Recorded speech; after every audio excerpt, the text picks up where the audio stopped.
Nandito tayo sa baybaying dagat ng Sabang West, Bugasong Antique, kung nasaan nakatira ang apat na magkapatid na unti-unting nalulumpo. Kahabag-habag ang kanilang sitwasyon at kahit napakasama na panahon ay sinikap natin na makapunta dito at maibigay natin ang saklay para sa dalawang magkapatid na hindi na halos makalakad. Sina Ate Cresty at si Manong Sherwin ay nabigyan natin ng mga gamit para makalakad ng matiwasay.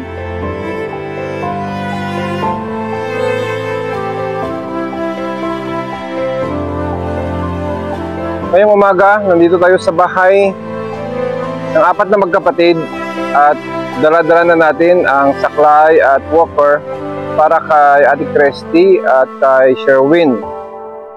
Kahit masama ang panahon, may bagyo, bagyong Leon, ay naghuhumawag tayo na makapunta sa kanila at maipaabot natin sa kanila ang tulong.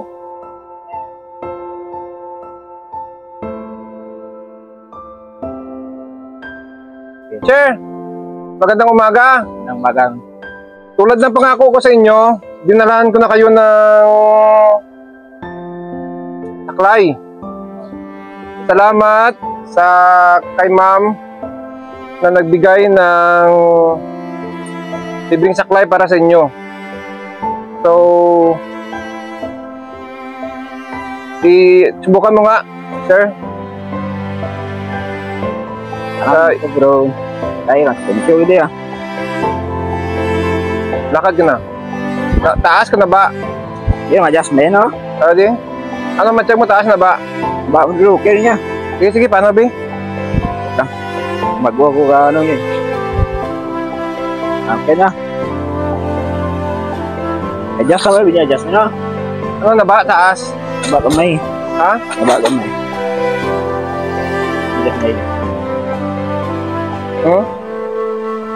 Hindi ako ma-adjust ko. Lalo to.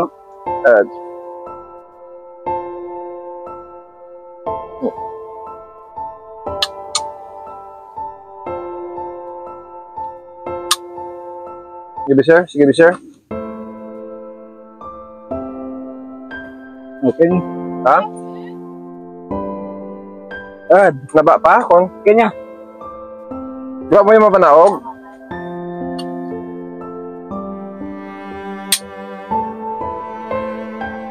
Ayaw mo ni. Sorry. Yan ang. Hindi naman, no? Dapitan ito. Okay na.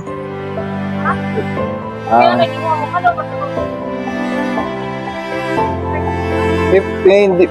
Diyan mo para matukod ang irap mo. Naba, maguro. Ba kamay. Ha? Naba, taas gak, no? Okay, gak taas.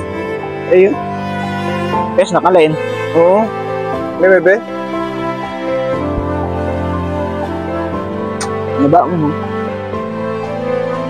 Nandun ka na, sir?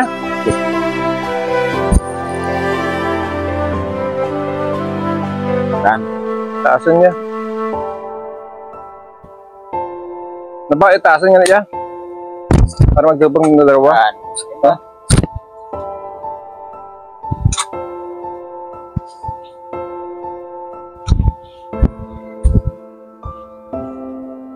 Sige, practice. Sige. Mag-uula ko kaya basta mag-uula ko mumandang. Diyan ka mapirsa sa irak mo dyan dapat. Sa irak ka dyan dapat Nadukat dyan. para hindi ka matumba. Siguro daan na ugon ke. Sakto lang. Okay na. Sige, panabi. Ano, Ken? Tapisan mo lang, sir, ha? Good. Kada ka naman. Kadaga ka. Kung ano dyan? Balik mo ako. Ibot ako. Biyan. Kumpo, ya?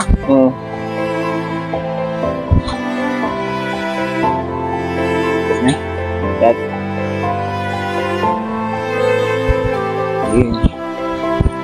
Ganun na kumandan mo.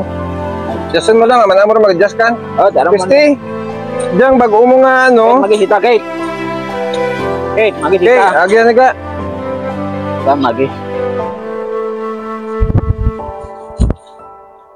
Ang bago naman ang. Nagkakipot garing eh. Dapat may lock siya rag eh. May lock.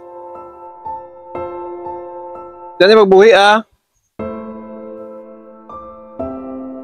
Marida na yun. Yan si tatay mo. Tatay nang.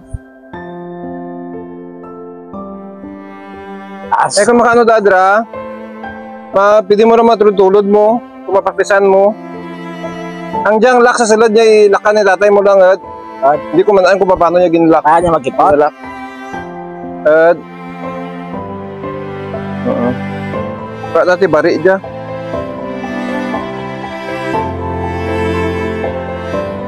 Taas mo. Tao. Taas. Labaon natin. Ngapat na video.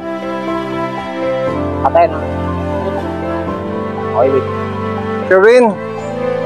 So, ano gagawin mo dyan sa saklay mo? So, practice ka ng lakad, no? Dandahan lang muna para masanay ka. Para pag nakalakad ka na, kailangan mo talagang maglakad ng maglakad para ma-exercise yan. Ha? Tama yun. Yung kapatid niyang naka-wheelchair, tinutulak ni Sherwin. Walang ulan. Pag walang ulan, yun ang ginagawa niya at ang wheelchair na yun ang nagsisibing tungkod din ni Sherwin. Ngayon, mayroon na si Sherwin na saklay. So, pwede na siya maglakad ng mag-isa. So, pwede mo hiramin yan, di ba? Kung maglakad ka. Di, salamat ka na. Thank you po sa nagbigay ng wheelchair. Ay sa wheelchair, ano, ng ay ano nga ito po ng wheelchair. Ate Christy, kumusta na at mayroon ka ng...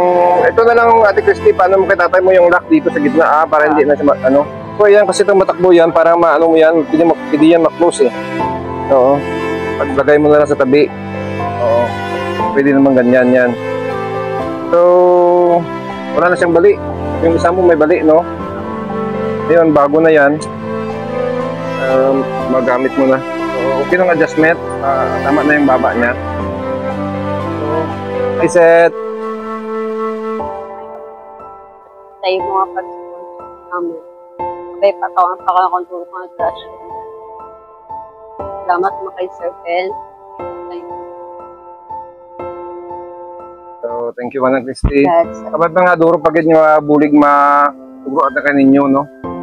Kung sino pa po ang gustong tumulong sa magkapatid na ito, tulungan po natin sila para naman po makaranas sila ng medyo maginhawang pamumuhay.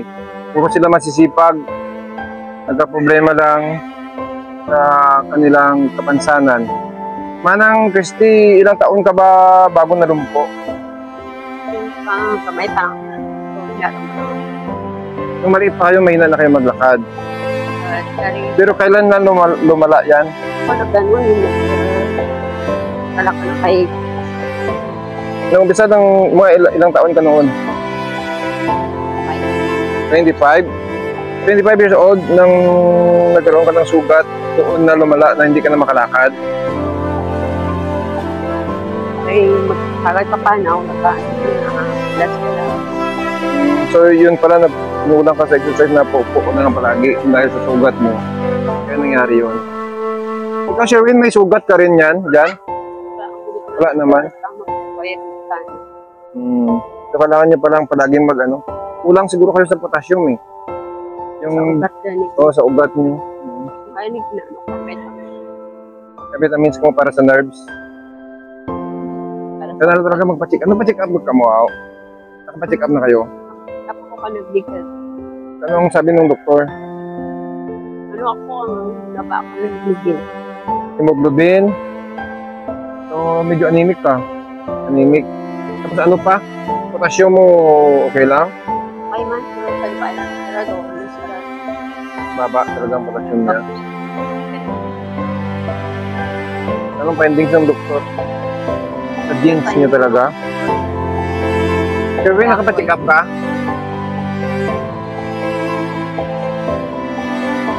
Thank you so much, Ma'am Mary Grace Panlibuton Umagap, sa mga scratches at walker na binigay nyo sa kapatid na ito. Thank you very much sa ating buting sponsor. Sana marami pang tumulong sa mga kapatid na ito para makaranas naman sila ng maginhawang pamumuhay.